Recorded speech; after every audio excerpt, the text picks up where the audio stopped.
Estamos listas, Begoña, adelante.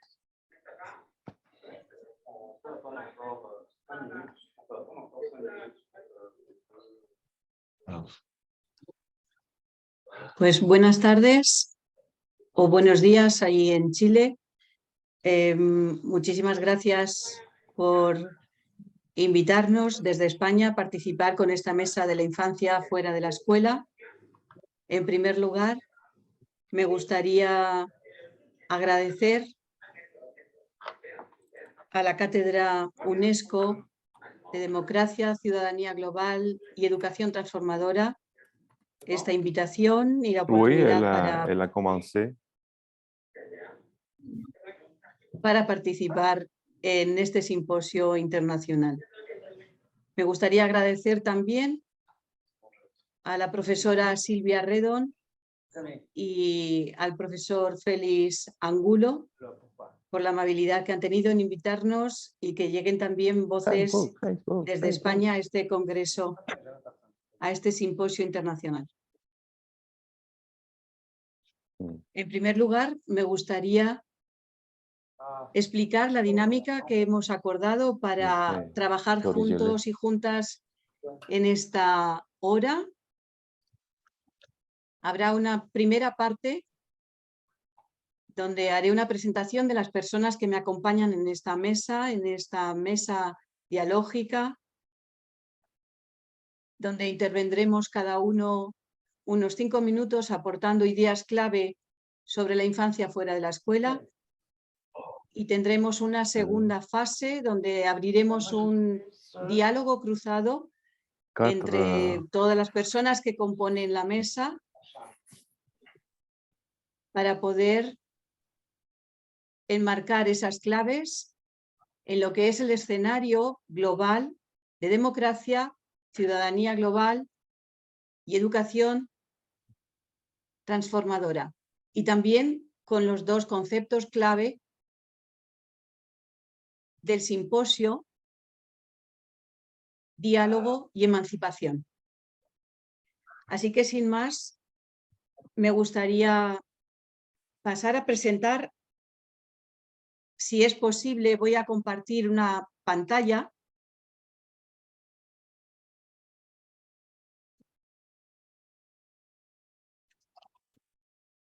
para hacer esta presentación.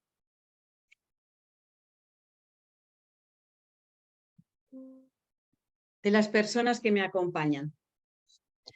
Así que nosotros intervenimos y aportamos este granito de arena al simposio desde España con personas que estamos también en distintas partes del territorio español. Tenemos a Xavier Besalú, que está en Cataluña, que ha sido maestro de escuela y profesor de pedagogía de la Universidad de Girona, socio de la Asociación de Maestros Rosa Sensat, ha dirigido también la revista Perspectiva Escolar entre el 2013 y el 2020 y es miembro del Instituto Paulo Freire de España y coeditor de la revista Rizoma Freireano. Sus principales temas de estudio e investigación han sido la educación intercultural, la formación de profesionales de la educación y la política educativa y el currículum escolar.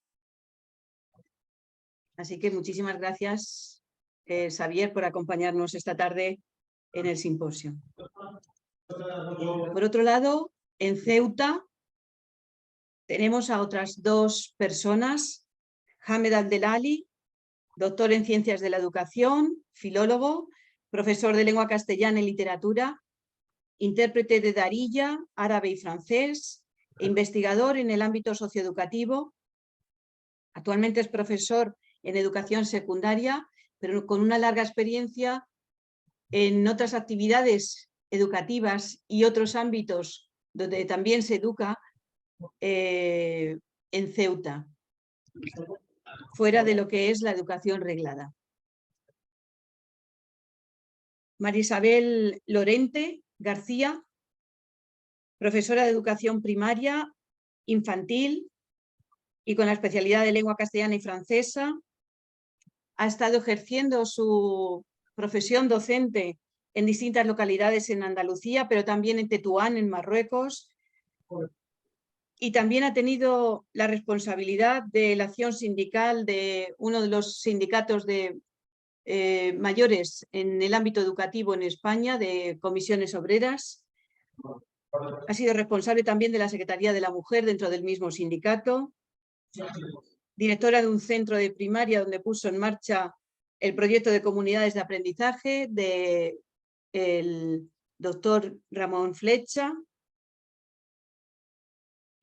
Y es fundadora de la asociación Digmun, asociación que trabaja por la dignidad de mujeres y niños y niñas allí en Ceuta.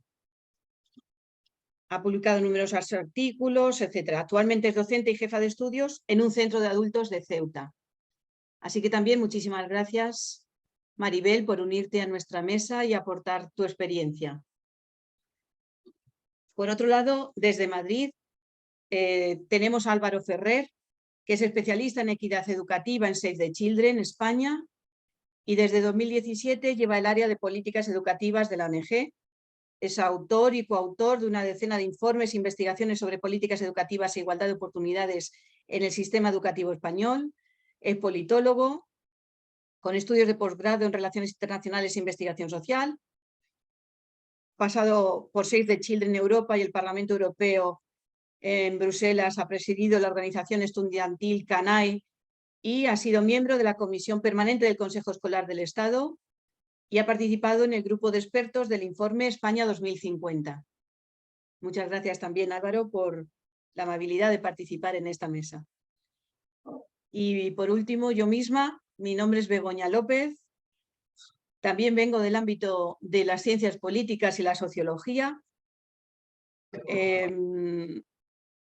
He trabajado durante muchísimos años no solamente en lo que es la formación del profesorado, sino también en el ámbito de lo que es el asilo, las migraciones, el refugio, la cooperación internacional y la inclusión social. He llevado a cabo y he dirigido distintas investigaciones en el ámbito de la educación y el refugio a nivel internacional. Y bueno, pues formo parte de algunos grupos de expertos sobre migración en el ámbito europeo, pero como sé que ustedes tienen a su disposición nuestros currículums y todo el historial, pues no me voy a detener más en esto. Sí que es cierto que desde que vi lo que es la ponencia de apertura del doctor Carr y todas las mesas que he podido escuchar con atención previa a esta nuestra, he visto que hay un marco muy académico, que hay también un marco de muestra de distintas investigaciones y líneas de trabajo en distintas universidades. Lo que esta tarde vamos a presentar creo que aporta un halo de frescura dentro de lo que es tantas participaciones en el simposio, porque todas las personas que participamos en esta mesa hemos tenido experiencias en terreno, seguimos teniendo experiencias en terreno, no solamente en el ámbito docente, sino también en el ámbito socioeducativo, fuera de la escuela, y eso es lo que vamos a aportar humildemente a todos estos saberes y conocimientos que se están compartiendo en este simposio. Así que sin más dilación voy a pasar a darle la palabra a Hamed Abdelali para que o mejor no, perdóname Hamed, creo que como no quiero consumir más minutos de los que me corresponden, permíteme que voy a hacer yo también una pequeña aportación cualitativa a la mesa y ahí ya sí que te daré la palabra. Permíteme. Me gustaría que empezáramos lo que es la aportación de esta mesa, que ya he visto también que en el simposio distintas personas han ido refiriéndose a Paulo Freire. Pues en este caso me gustaría, con una cita de Walter Cohan, que el año pasado publicó un libro extraordinario con motivo del centenario del nacimiento de Paulo Freire, me gustaría resaltar esta cita porque va a ser la clave para todo lo que vamos a aportar esta tarde en la mesa de la infancia fuera de la escuela. Y dice así: en la escuela y en la filosofía existe una disociación creciente entre la lectura de las palabras y las lecturas del mundo. Las palabras que se leen en la escuela son palabras que ya no dicen el mundo, que están separadas del mundo vivido por los que están dentro de la escuela.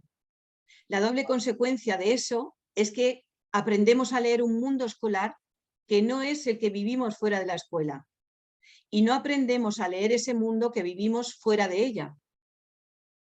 Lo que leemos en la escuela no nos ayuda a leer el mundo con las letras de la escuela. No podemos leer la vida mundana. Y dice Walter Kohan que quién sabe si leer a Paulo Freire, sus obras, pero también su vida, nos enseñe no solo las posibilidades de otra escuela y de otra educación, sino también de otra vida. Con esto también vamos a hacer un guiño a todos los ciudadanos y ciudadanas de Brasil que están ahora en un momento crítico para definir el futuro, no solamente de Brasil, sino como referente de todo el continente y de todo el mundo. En España, en 2020, se publicó el informe Alstom. Y fue no voy a decir que fue un mazazo, pero sí que fue constatar y ver por escrito algo que ya conocíamos y vivíamos. Así que el Consejo de Derechos Humanos recibió este informe del Relator Especial de Naciones Unidas sobre la extrema pobreza y los derechos humanos con la visita que hizo a España en 2018. El 29,5% de las niñas y niños estaba en riesgo de pobreza o exclusión en 2018 y el 6,5% sufría de carencia material severa. Y perdónenme que haga referencia exclusivamente a este informe de los datos de España, pero que son extrapolables también a muchos otros países. Las tasas de pobreza infantil son aún más intensas en las zonas rurales, en la población inmigrante, refugiada y romaní, y en las familias con personas con discapacidad. Los hogares con niños, niñas y adolescentes corren un mayor riesgo de pobreza o exclusión social. El 29% de los hogares con hijos o hijas a su cargo tienen graves dificultades para llegar a final de mes. La educación y la pobreza están estrechamente vinculadas. El 33,7% de las personas con el nivel más bajo de educación, enseñanza primaria como máximo, corrían el riesgo de pobreza o exclusión social en 2018 muy por encima en comparación con las personas que tenían educación superior, que tenían solo el 12,6%. Dejo todos estos datos aquí porque ya me están avisando que mi tiempo se está acabando, pero sí que es cierto que a toda esta situación que aportaba el informe Alstom, la situación del COVID, que ha dejado fuera a 1.500 millones de estudiantes en el mundo, según el informe de cumplimiento de los ODS, de los Objetivos de Desarrollo Sostenible de 2020, o también los cerca de 91 millones de personas pobres que hay en Europa en riesgo de pobreza y exclusión, de los que 18 millones son niños, niñas, adolescentes y jóvenes menores de 18 años. En España, más de 2,5 millones. Y a ello se suma la situación de 152 millones de niños y niñas que son víctimas del trabajo infantil. Y se suma la situación sobrevenida de la infancia con la guerra, el conflicto caliente de Ucrania. Y la situación de todos los niños y niñas que transitan solos y solas por distintos países, en zonas fronterizas y que llegan, muchas veces, los que consiguen llegar a nuestros estados de confort. Así que todo esto, esta situación de pobreza infantil, impacta en lo que es el primer ciclo de educación infantil, en el abandono educativo temprano y repetición de curso, en la digitalización y la brecha educativa, en el gasto educativo de las familias y en la segregación escolar. Pero si os parece, voy a dejar parte de lo que es mi aportación a la segunda parte del diálogo para dar cabida a todas esas claves que tienen que aportar mis compañeros y mis compañeras de mesa. Así que ahora sí, Hamed, te voy a dar la palabra porque todas las personas que me acompañan leen el mundo, leen lo que pasa fuera de la escuela y lo que pasa dentro de la escuela. Así que adelante, Hamed. No sé si me escuchas.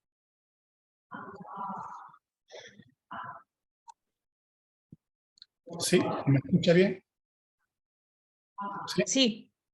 Bueno, buenas tardes y mañana a todos y a todas. Ante todo, agradecer a los organizadores del evento el haberme invitado a colaborar, participar en algo tan grande, importante y triste, que es lo que estamos viendo según los datos que acaba de aportarnos Begoña. Y nada, antes de empezar me gustaría enmarcar, es decir, situarme, ubicarme desde donde hablo, en el sentido de nadie es objetivo, porque todos tenemos un marco desde donde solemos ver las cosas. La objetividad es una ilusión, que nos gustaría hacerlo, pero o se está del lado de o no se está. Y creo que los que trabajamos con los colectivos vulnerables, sean de donde sean, deberíamos de estar del lado de quienes sufren políticas globales, locales o regionales. Empezaré primero resaltando un par de premisas y luego pasaré a algunos datos y finalmente, si me queda tiempo, pues valoraré o haré daré alguna opinión sobre lo que estamos padeciendo, entonando el mea culpa como educador de lo que cuánto tenemos que ver quienes trabajamos en el ámbito con lo que realmente están sufriendo, padeciendo millones de personas. Triste y lamentable es que a estas alturas de la historia, tanto en países supuestamente desarrollados como en otros que no lo son tanto, tengamos que empezar nuestra intervención subrayando que las personas y los grupos comunitarios siguen siendo clasificados y en consecuencia jerárquicamente tratados como 1, privilegiados, 2, marginados y 3, deshumanizados. Esto es, ciudadanos tratados como tal, ciudadanos que no son tratados como ciudadanos y no ciudadanos que son considerados como subhumanos. Entre un Estado y otro, así como en el interior de sus respectivas sociedades, se alzan fronteras físicas y simbólicas que separan dos universos contrapuestos. Una parte llamada metropolitana y otra colonial, o lo que Boaventura de Sousa Santos denomina líneas abismales.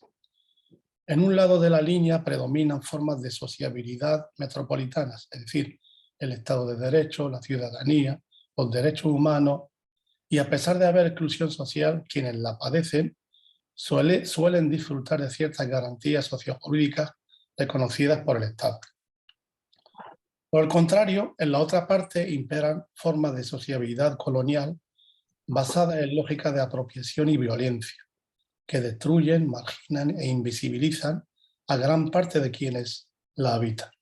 Son zonas de sacrificio en las que se niega el derecho a tener derechos por ser estas personas consideradas ignorantes, atrasadas, inferiores e improductivas, por lo que son tratados como un mero recurso explotable y desechable. Extrapolando esta categorización al tema que nos toca analizar hoy, que es el de la educación, creemos que un símil que podría materializar la promoción o exclusión en muchos sistemas educativos es el de un edificio de 7 plantas. Algunos alumnos promocionan ascendiendo a través del ascensor.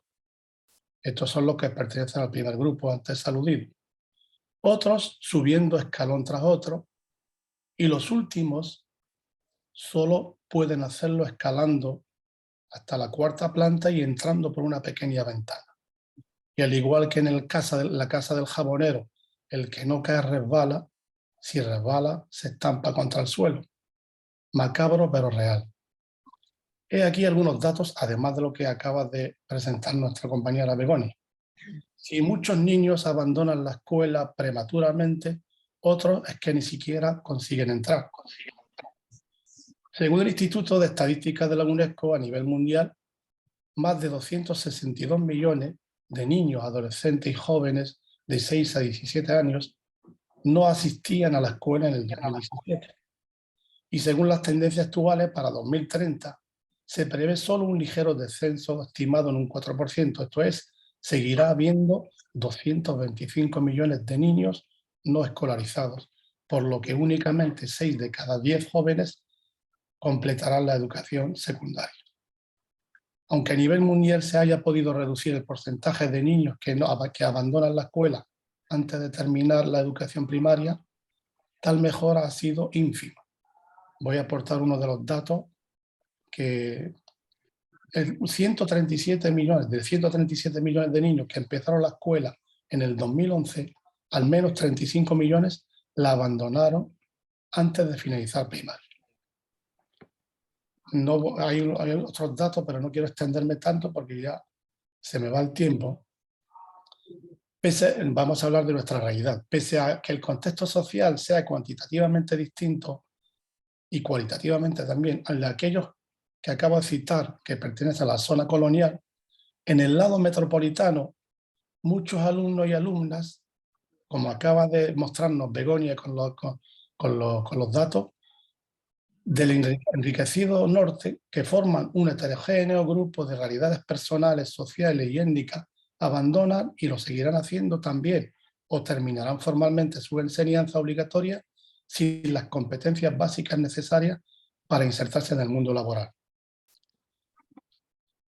Muchos de los estudios, muchos son los estudios nacionales e internacionales que afirman que el fracaso y abandono escolar, así como el bajo rendimiento, suele ser padecido principalmente por las clases socioculturales más desfavorecidas. De entre ellos, los datos que acaba de aportar. Dime, Begoña. Te queda un minuto. Aquí. Aquí la pregunta que me suelo hacer, y la hago en concordancia o en consonancia, entonando primero el mea culpa y luego con lo que dijo el profesor y exministro Manuel Castel, cito: sería de ingenuo pensar que la educación escolar es la puerta más importante para paliar los procesos de exclusión social. Pero es una de ellas y nuestra responsabilidad como educadores es que lo hagamos puertas adentro de la escuela. Y que la escuela sea parte de la solución y no parte del problema. ¿Cómo se podría hacer? Pues aquí cito algunos ejemplos, pero digo dos y me callo. Según la teoría de la reproducción social, o la reproducción, al ser uno de los aparatos ideológicos del Estado, la escuela se encarga de proteger y propagar valores y normas de la cultura hegemónica, invisibilizando las de las otras culturas y como visiones. Por ello, como sujetos posicionados que son o que somos, gran parte de los docentes y del personal de educación actúan como miembros de la cultura hegemónica. ¿Qué menos que llevar a cabo el efecto Pigmaleón? Es decir, el plano cognitivo cala en el efectivo y el conductual. Una de las posibles soluciones que, si quieren, luego ampliaremos. Muy bien. Sí, Muy bien, muchas gracias, Hamed. En el diálogo seguramente dará tiempo para interaccionar. Muchas gracias. Pues Xavier, cuando quieras haces tu aportación, por favor. Hola, buenas tardes. Gracias por la invitación y gracias a todos los asistentes. Voy a intentar transmitir en estos pocos minutos 4 ideas y si acaso después hablamos de ellas. En primer lugar, como ha quedado claro en las intervenciones que ha habido hasta ahora, las clases sociales siguen existiendo a pesar de que algunos quieren hacer ver que han desaparecido del mapa. Pero hay que decir que las clases sociales no solo se distinguen por sus condiciones materiales de existencia, sino que también se distinguen por lo que podríamos llamar su capital cultural, es decir, por sus estilos de vida, sus hábitos alimentarios, sus prioridades, sus relaciones sociales, etcétera, etcétera. Como decía, aquí se ha citado a Paulo Freire, yo voy a citar a don Milani. Como decía don Milani, el maestro de Barbiana, la pobreza de los pobres no se mide por el pan, la casa, el calor. Se mide por el grado de cultura y por la función social. La distinción entre clases sociales no se puede hacer sobre el imponible catastral, sino sobre valores culturales. Así pues, es preciso, ante todo, intervenir a fondo sobre el nivel cultural e intelectual de nuestro pueblo, etc. Esta sería la primera idea. Segunda idea. Debemos extender el tiempo y el ambiente educativo más allá de la escuela. Hamed hablaba de los que no entran en la escuela. Yo hablo de los que sí entran en la escuela, pero estoy diciendo que el tiempo escolar es insuficiente, sobre todo para los pobres, para los que no tienen o no tienen la oportunidad de gozar de continuidades educativas más allá de la escuela. Me estoy refiriendo a las actividades extraescolares, al ocio educativo estructurado, a las prácticas educativas y artísticas, al aprendizaje de otros elementos que se dan poco en la escuela, como los idiomas. Pero este tiempo educativo, no escolar, no estoy abogando por ampliar el horario escolar, sino por extender el tiempo educativo, el tiempo no escolar está muy privatizado y por tanto es inaccesible para los niños y las niñas pobres. En este sentido hay una responsabilidad muy importante de las administraciones locales y de los equipamientos públicos para hacer accesible esta extensión del tiempo educativo más allá de la escuela. Tercera idea, la familia, la escuela, el tiempo libre forman un continuo. De alguna manera comparten objetivos, que es el crecimiento de los niños y niñas, comparten también algunas metodologías, algunos recursos, pero desde mi punto de vista el tiempo libre ofrece algunos elementos singulares que le dan una idiosincrasia especial. Por ejemplo, es un tiempo menos pautado, es un tiempo menos previsible que el tiempo escolar, es un tiempo más abierto y eso permite a los niños y a los jóvenes ponerse a prueba, de alguna forma experimentar su autonomía personal hasta límites insospechados, permite el tanteo, es un espacio más libre y por tanto es un espacio donde proyectarse, donde reconocer los propios límites y es un tiempo donde las relaciones interpersonales pasan a un primer plano, con lo cual favorecen el diálogo, favorecen la negociación, favorecen poner en juego la propia independencia junto a la dependencia que también se da con el grupo de compañeros y amigos. De alguna forma, en estos tiempos en que prima lo virtual, aquí las relaciones se dan en primera persona, se dan en lo físico. Y por tanto podemos en estos espacios aprender de forma muy intensa a convivir con gente distinta, con gente desigual incluso, y podemos aprender de forma muy vívida a vivir y gestionar los conflictos inevitables cuando se dan las relaciones sociales. Y cuarta idea, y con esa termino, en España tenemos algunas experiencias de extender a este tiempo educativo. No creo que sean desconocidas o que sean muy distintas a las que se pueden dar en otros países, pero para enumerar algunas.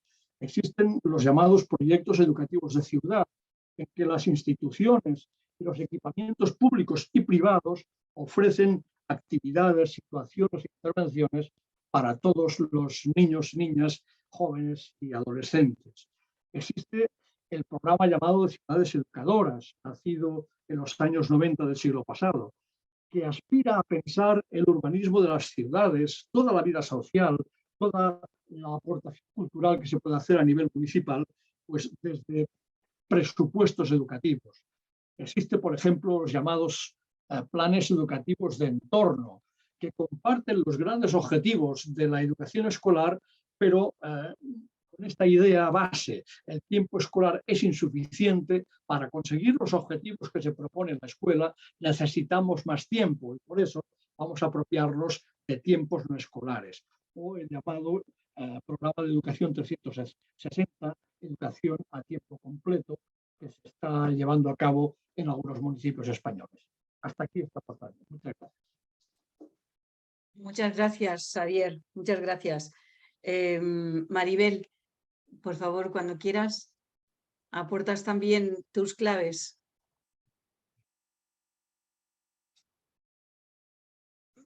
El micrófono lo tienes desactivado, Maribel. Activa el micrófono. Ahora, buenas tardes y muchas gracias por la invitación.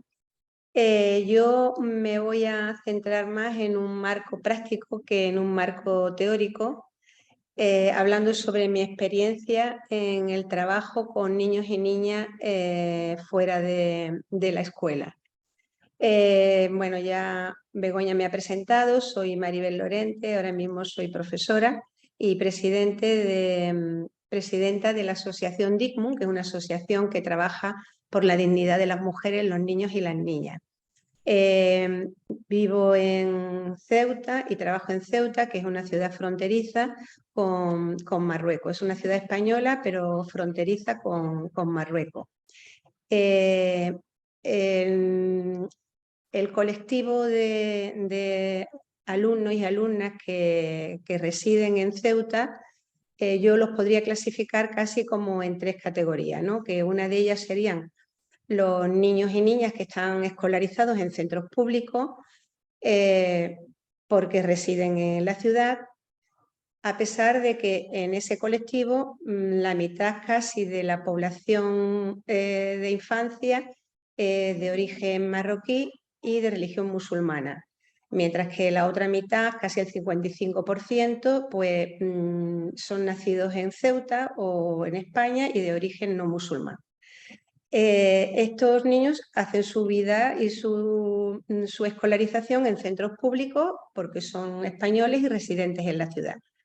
Luego hay otro colectivo que son los menores no acompañados, que son aquellos chicos que cruzan la frontera o cruzan la valla, esa valla que se está viendo ahí en imagen, y que residen en un centro, en el centro de menores no acompañados.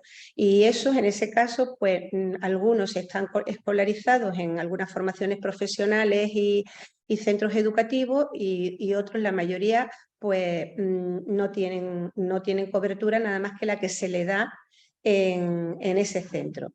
Pero luego existe un colectivo de niños y niñas, que es los que realmente nosotros hemos trabajado durante más de 15 años, que son niños y niñas que, aún residiendo en la ciudad, en Ceuta, ciudad española, se les niega el derecho a la educación. Es decir, se les niega el derecho a la educación simplemente por un error burocrático, es decir, son menores que no están empadronados. El padrón es un documento que se expide en el ayuntamiento de la ciudad y que te acredita la residencia en la misma. Y esa es la que te da derecho a la educación, una educación reglada.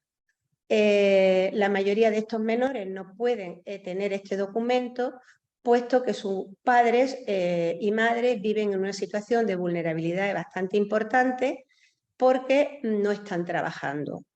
Al no estar trabajando, eso sería como un requisito importante para tener el padrón. Entonces es como un círculo vicioso en el que, al no tener el padrón, se les pide este documento a la hora de matricularse en los centros educativos.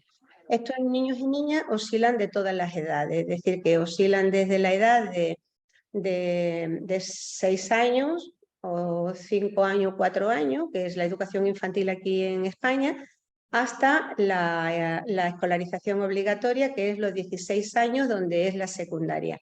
Entonces, al encontrarse sin cobertura educativa, realmente tiene que haber alguna entidad o alguna asociación o alguien que los pueda atender para que cuando, en el momento en el que eso sea posible, esa escolarización, tengan una preparación previa de la lengua castellana, porque son en su mayoría niños y niñas que no hablan bien o correctamente el español, porque han venido de Marruecos y llevan residiendo en la ciudad, pero llevan residiendo sin tener esa cobertura educativa. Entonces, nosotros de nuestra asociación, con pequeñas subvenciones, entre ellas la que nos ha dado la Fundación Educo durante muchos años, hemos podido atender a estos menores hasta su posible escolarización. La posible escolarización se ha llevado a cabo a través de informes sociales que hemos registrado o hemos llevado a cabo con el Ministerio de Educación y que se han ido haciendo poco a poco y se han ido incorporando al sistema educativo. Pero todo esto ha sido como con cuentagotas y, sobre todo, ha sido contando con la buena voluntad del Ministerio de Educación o con el Servicio de Inspección, que hasta entonces o que en esos momentos gobernaba o estaba en la ciudad a cargo de todo lo que eran las instituciones educativas. Estos menores, en algunos casos, a lo mejor se han escolarizado, pero se han escolarizado con 10 años o con 11 o incluso con 14 años, lo cual el fracaso escolar en la mayoría de ellos es bastante grande, puesto que no es lo mismo escolarizar a un menor en su edad cronológica correspondiente al nivel educativo que tengan, que tener un montón de inconvenientes o un proceso educativo que va ralentizando hasta cierto punto esa escolarización y que al final terminan escolarizándose con 8 o con 9 años. Estos niños y niñas, además de no estar escolarizados y no tener derechos a la educación, como sus padres y madres tampoco están trabajando, también se les niega el derecho a la sanidad. Es decir, que son menores que no tienen una cobertura sanitaria. Pero es que puede ocurrir, como de hecho ocurre en la realidad, que estos niños y niñas cuando terminan la primaria o terminan la secundaria aún no han resuelto su problema burocrático y se encuentran en una situación de desprotección total en el sistema educativo. Lo cual, para terminar, quiero decir que este colectivo que reside en Ceuta, concretamente, es la educación fuera de la escuela, pero a todos los niveles, porque realmente lo que se hace fuera de la escuela es la única educación que estos menores reciben, puesto que no tienen acceso a la enseñanza pública en ninguno de los casos. Muchas gracias, Maribel. Sí, muchas gracias. No, está bien, gracias. Vale, Álvaro, cuando quieras, por favor. Hola, ¿se me oye bien? Sí. Sí. Bueno, buenas tardes. Gracias por la invitación a mí personalmente y a Save the Children, que es la ONG para la que trabajo. Yo voy a intentar, voy a resumir, digamos, mi aportación en 3 ideas que giran en torno a hasta qué punto tenemos que replantear a día de hoy cómo hasta ahora hemos definido el derecho a la educación. Es decir, y tomaré como referencia esta reflexión con la que empezaba Begoña, de que al final lo que leemos en la escuela nos debe ayudar a leer el mundo y por tanto la escuela y el derecho a la educación deben ponerse en el contexto del mundo en el que vivimos. Save the Children somos una organización de derechos humanos, de derechos de infancia, por tanto tomamos como referencia la Convención de Derechos del Niño y la Convención lo que dice es que la educación debe contribuir al desarrollo de la personalidad, de las actitudes, de la capacidad física y mental y además nos habla de que tiene que ayudar a que niños y niñas participen de forma efectiva y una frase que a mí me gusta mucho, asumir una vida responsable en una sociedad libre. Esto lo dicen tanto la Convención de Derechos del Niño como el Pacto Internacional de Derechos Económicos, Sociales y Culturales. A día de hoy, hablar de esa plena inclusión social, laboral y ciudadana requiere más de la educación de lo que hasta ahora probablemente le hemos pedido y lo que hasta ahora los tratados de derechos humanos han pedido. Es verdad que mi intervención después de la de Maribel y la de Hamed, pues digamos que nos pone un poco en la tensión en la que se encuentran países de renta alta como el nuestro, que por una parte no garantizan algunos el básico que supone el acceso a la educación obligatoria, pero por otra es verdad que sabemos que a día de hoy la educación obligatoria no basta, como el acceso a educación obligatoria no es suficiente para precisamente que niños y niñas participen de forma efectiva en la sociedad en la que viven. Por tanto, asumiendo que España tiene la obligación de cumplir ese mínimo, yo distinguiría al menos 3 líneas en las que en realidad distinguiría 4, pero una de ellas creo que ya la ha cubierto Xavier, que es lo que significa el acceso al derecho a la educación fuera de la escuela, más allá de la escuela, pero distinguiría 3 ejes en los que creo que hay que avanzar más allá del acceso a la educación obligatoria. En primer lugar, pasar de una definición del derecho al acceso a una definición de derecho al aprendizaje. Esto significa hablar de adquisición de aprendizajes, es decir, no basta con que niños y niñas estén en la escuela. Esto que esto que se ha hablado mucho, pero que es verdad que si uno mira las cifras, pues países como España, pero muchos otros de renta alta en Europa, pues si miramos, por ejemplo, las cifras a los 15 años, en España tenemos casi un 25% de jóvenes que no alcanzan el nivel básico en lectura, matemáticas y ciencias. Y sobre todo, y esto no, digamos que mi reflexión quiero que gire en torno a cuando hablamos de infancia fuera de la escuela, ¿quién se está quedando fuera? Y efectivamente, como decía Hamed, que si uno mira quiénes se quedan fuera, son fundamentalmente jóvenes que vienen de nivel socioeconómico bajo, de clase social baja. Por tanto, detrás de esto, quienes se están quedando fuera, por ejemplo, del derecho a aprender, son fundamentalmente quienes vienen de clase social baja. Esto si miramos, por ejemplo, la titulación de la ESO, el hecho de nacer en una familia con bajo nivel educativo supone 7 veces más probabilidad de fracaso escolar, de no titular en la educación obligatoria.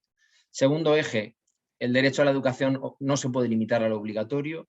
A día de hoy, la inclusión social, económica, cívica requiere ampliar ese límite de la educación obligatoria, es decir, pensar en, por ejemplo, un derecho a la educación infantil y un derecho a la educación posobligatoria. Hoy sabemos que el hecho de alcanzar la ESO no es suficiente para llevar una vida digna y, de hecho, el hecho de quedarte en esos niveles de titulación supone multiplicar el riesgo de pobreza en la edad adulta. Por tanto, de hecho, el propio Comité de Derechos del Niño, en sus observaciones, en la número 7, ya hablaba de que el derecho a la educación empieza en el nacimiento, como una tarea compartida entre la familia y las instituciones públicas, pero debemos avanzar probablemente hacia hablar de un derecho a la educación infantil. De hecho, en los Objetivos de Desarrollo Sostenible ya está esta idea de que los niños y las niñas accedan a la educación temprana, y lo mismo podríamos hablar de la posobligatoria. ¿Qué nos vuelve a pasar otra vez? Que si uno mira quiénes se quedan fuera, pues otra vez vemos una brecha de, por ejemplo, 20 puntos entre tener renta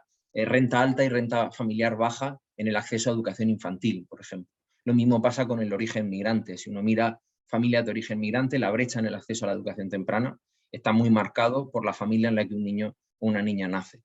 Y lo mismo nos pasa con el abandono temprano, es decir, el hecho de que tu madre, por ejemplo, no haya pasado de la titulación básica supone 6 veces más probabilidad de abandono temprano. Y estos patrones son extendibles a la mayor parte de los países de renta alta. Por tanto, hay un problema de desigualdad detrás de quién se está quedando fuera de la educación posobligatoria. Y mi tercera reflexión gira en torno a que durante mucho tiempo la escuela ha puesto el énfasis en los aprendizajes que podríamos llamar cognitivos, es decir, lengua, lectura, ciencias, matemáticas, pero creo que la pandemia más que nunca ha puesto de manifiesto la importancia del bienestar, y del bienestar dentro y fuera de la escuela. El bienestar, esto lo sabe cualquier docente, el bienestar socioemocional es una condición de educabilidad, es decir, es difícil aprender cuando uno no está bien, emocionalmente y físicamente. Y hoy sabemos cada vez más por la investigación que además estas competencias socioemocionales condicionan la vida adulta y la inclusión social. De hecho, por ejemplo, varias investigaciones que se han hecho en España y en otros países de renta alta muestran que la probabilidad de acceder a un empleo, llevar una vida digna, por ejemplo, en España está más condicionada por las competencias socioemocionales que se adquieren en la escuela que por los aprendizajes cognitivos y por la titulación. O sea, es decir, que lo socioemocional tiene una importancia muy grande. Es decir, si miramos, por ejemplo, en un mundo donde cada vez más la digitalización y la robotización hacen desaparecer empleos y vamos hacia un escenario de polarización laboral, cada vez más el acceso al empleo va a depender de competencias que se suelen llamar blandas. Es decir, si uno mira, por ejemplo, lo que dice el Foro de Davos sobre las competencias más demandadas por las empresas, cada vez más son creatividad, originalidad, liderazgo, capacidad de relacionarse con otros, resiliencia, tolerancia al estrés. Es decir, están muchas vinculadas a lo socioemocional. Y aquí creo que es importante, cuando uno mira los datos, ver que detrás está la desigualdad. Es decir, los estudios que ya se están haciendo muestran que el acceso a competencias socioemocionales está condicionado por el origen social, probablemente porque la escuela durante mucho tiempo no ha puesto el énfasis en esto. Y la pandemia, además, de hecho, nos lo ha puesto mucho más de manifiesto. En un informe que hemos hecho en Save the Children vemos como los trastornos mentales, por ejemplo, se han multiplicado por 4, pero sobre todo como los hogares de bajos ingresos, un niño o una niña en un hogar de bajo ingreso tiene 4 veces más probabilidad de tener un trastorno mental o de conducta como resultado de la COVID. Por tanto, con esto lo que quiero decir es que creo que ampliar también el derecho a la educación implica también hablar de no solo derecho al aprendizaje cognitivo, sino probablemente derecho a adquirir las habilidades socioemocionales y a estar bien. O sea, y probablemente el derecho a la educación hoy significa una definición más amplia de la que hemos manejado hasta ahora, que a nosotros nos gusta el derecho al aprendizaje y al bienestar en la escuela, y un derecho que empieza en el nacimiento y que se extiende a lo largo de la vida. Y por tanto, eso nos deja a mucha más gente fuera. Muy bien, muchísimas gracias, Álvaro. Pues con todo este escenario que hemos puesto sobre la mesa de esta infancia que está fuera de la escuela o que está fuera del horario escolar, donde ese tiempo no es educativo, vamos a continuar dialogando en este momento y libremente, además, vinculando nuestras aportaciones con los conceptos clave de la cátedra, que son democracia, ciudadanía global y educación transformadora. Y añadiendo también lo que son los lemas de este simposio, que es diálogo y emancipación. Así que con todo este escenario que hemos ido mostrando, me gustaría aportar cómo todas estas situaciones por las que pasan y viven nuestro alumnado, con las situaciones además añadidas de la pandemia y el impacto que han tenido, me gustaría señalar esta herramienta que la Comisión Europea presentó al Consejo, que es la Garantía Infantil Europea, precisamente para atender y garantizar los derechos de los niños y niñas más vulnerables. He señalado al principio de mi intervención que hay 18 millones de menores pobres en Europa. Esos menores que viven en situaciones de exclusión social, porque normalmente estas situaciones de vulnerabilidad se concentran todas, y vives en un barrio que tiene pocos servicios, alejado del centro, que además vivir en esos barrios con pocos servicios, en familias con pocos recursos, impacta directamente en lo que es el rendimiento académico en la escuela y en la propia salud de esos niños y niñas, de esos adolescentes y jóvenes, cómo son carne de cañón para ser los primeros expulsados, excluidos de abandono escolar temprano, cómo estos chicos y chicas, si encuentran un trabajo, va a ser un trabajo precario, y si pierden el empleo, fruto de estas crisis económicas que están haciendo estragos en las familias y en la población joven, si pierden ese empleo, son los primeros que alimentan esas filas de desempleados de larga duración, y cómo eso les vuelve a situar en la pobreza. Así que permanentemente están en un círculo tóxico de reproducción de la pobreza y de reproducción de la exclusión generación tras generación.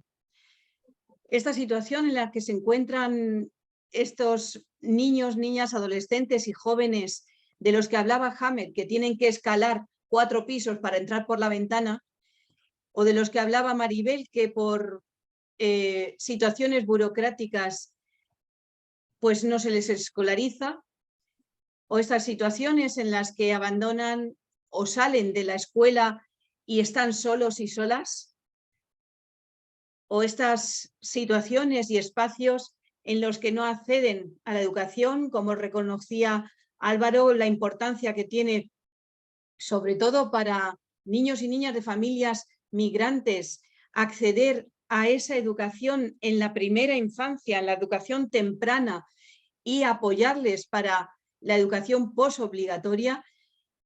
Es fundamental que las administraciones públicas asuman que tienen responsabilidad también, aunque nuestras leyes educativas digan que la escolaridad obligatoria es hasta los 16, también tenemos responsabilidad con respecto a los niños y niñas que tienen 17 y hasta que cumplen 18 años. Y yo diría más allá.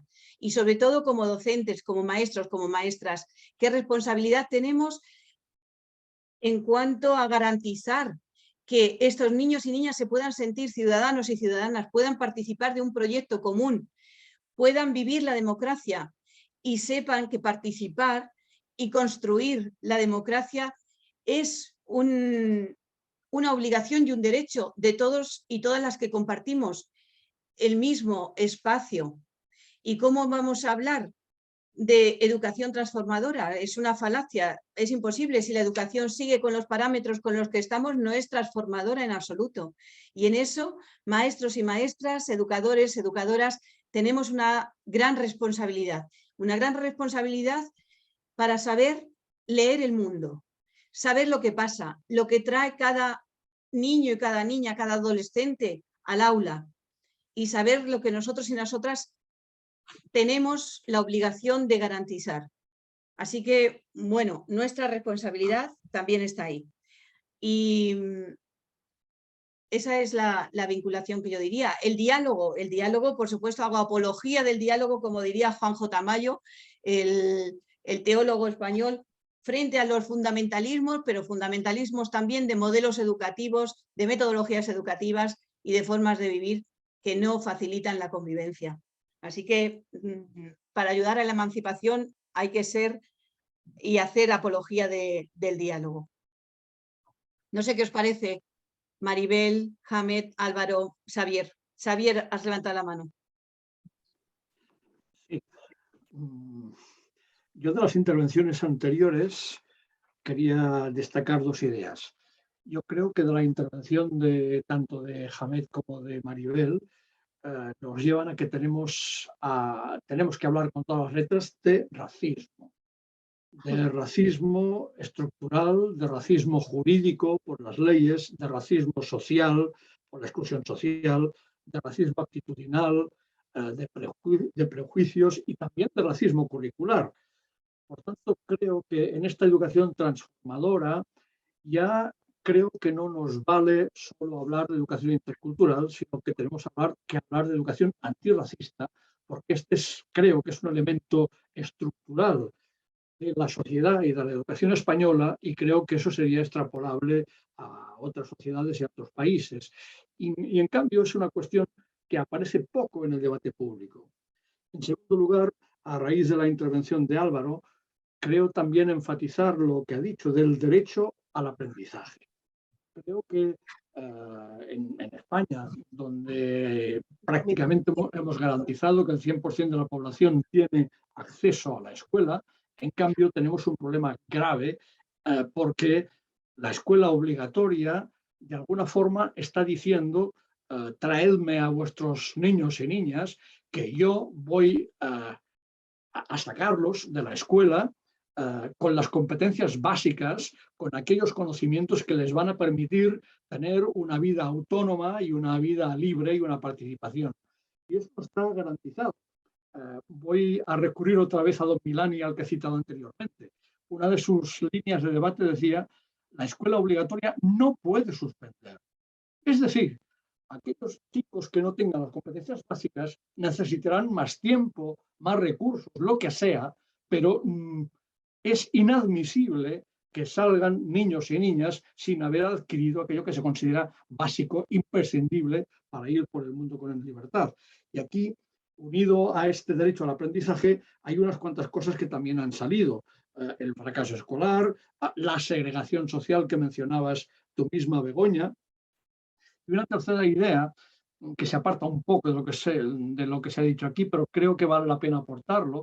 Esos días he leído el último informe de la UNESCO del año 2021 y hay un par de ideas que creo que vale la pena poner sobre la mesa. Uno es el deterioro democrático que se da en general en Occidente. Hablaba sobre todo de Occidente, del aumento de los populismos, del aumento de la autocracia, y creo que ahí también hay una responsabilidad de la educación en luchar por la democracia, porque no es un hecho dado, sino que es un hecho que hay que ganar día a día. Y después otro elemento que decía este informe de la UNESCO es que si bien la pobreza a nivel mundial en términos relativos ha disminuido, lo que ha aumentado extraordinariamente es la desigualdad.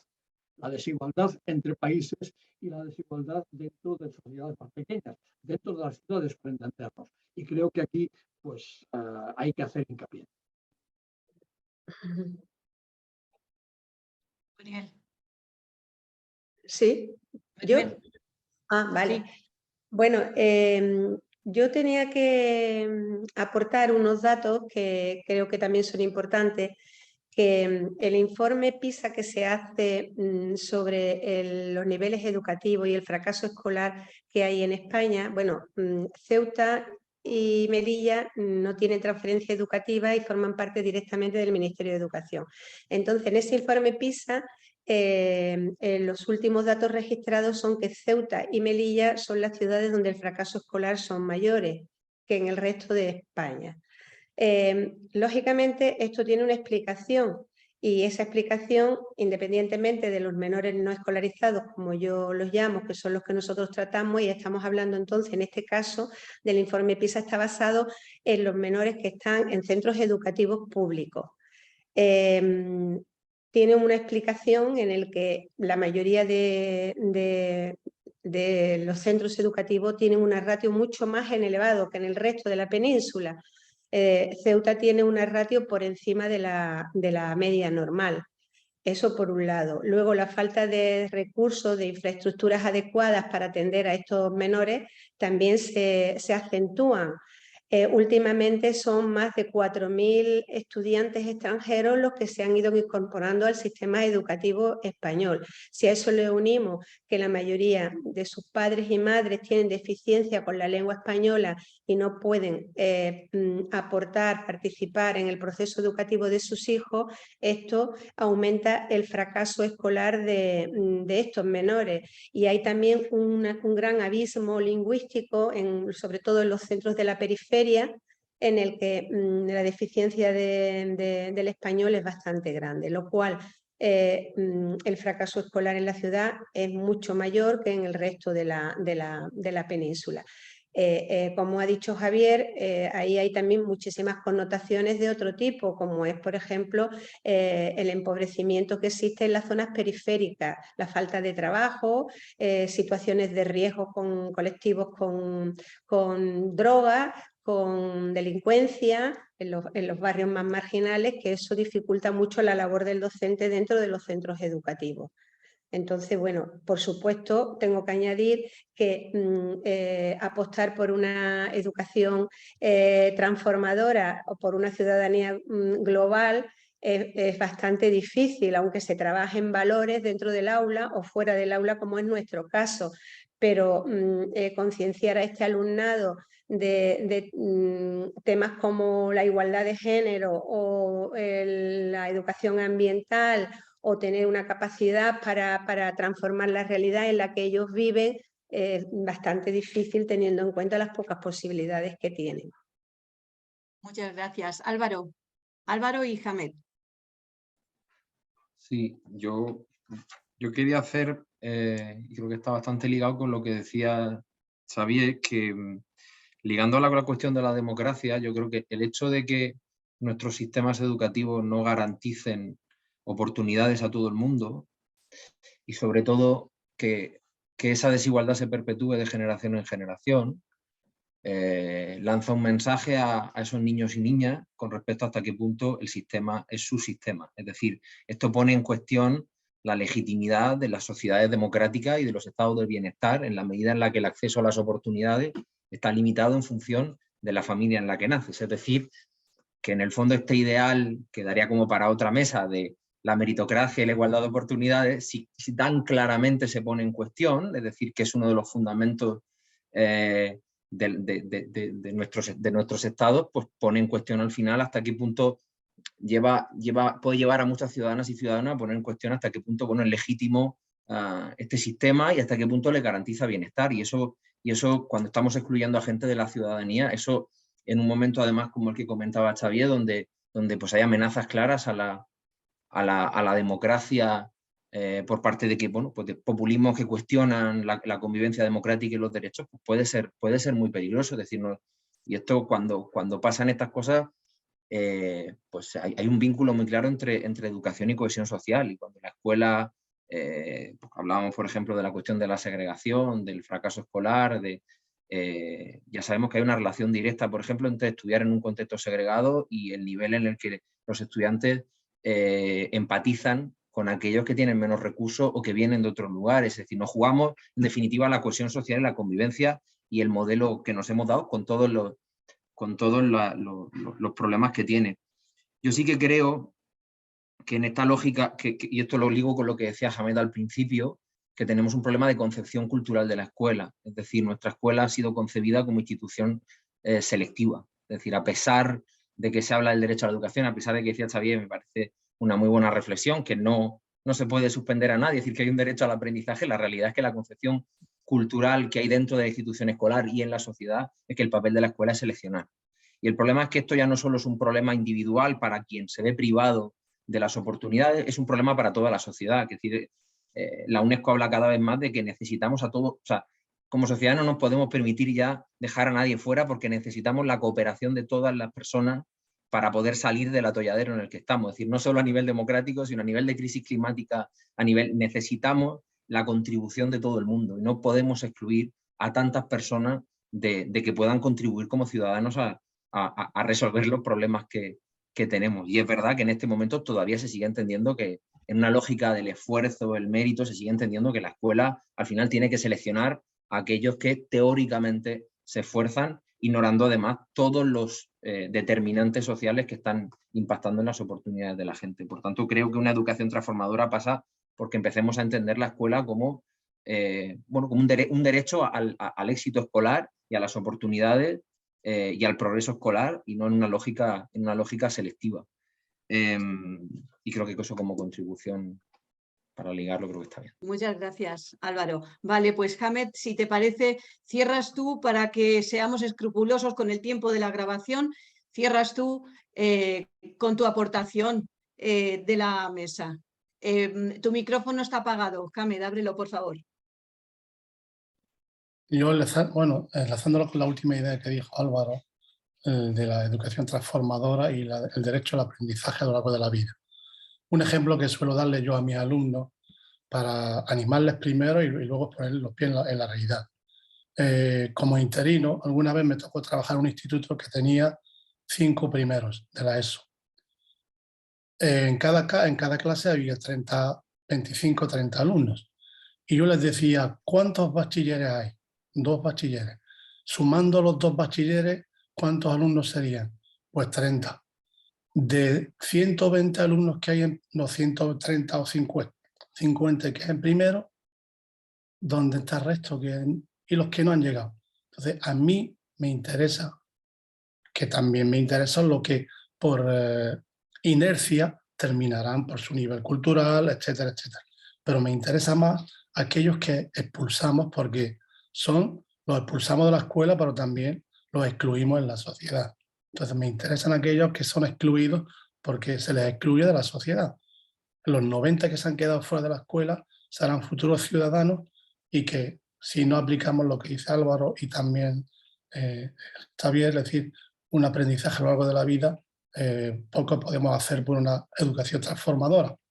Lo que sí cabría resaltar es que realmente sí, los estudios confirman de que los problemas socioculturales y económicos tienen mucho que ver con el abandono escolar o el fracaso.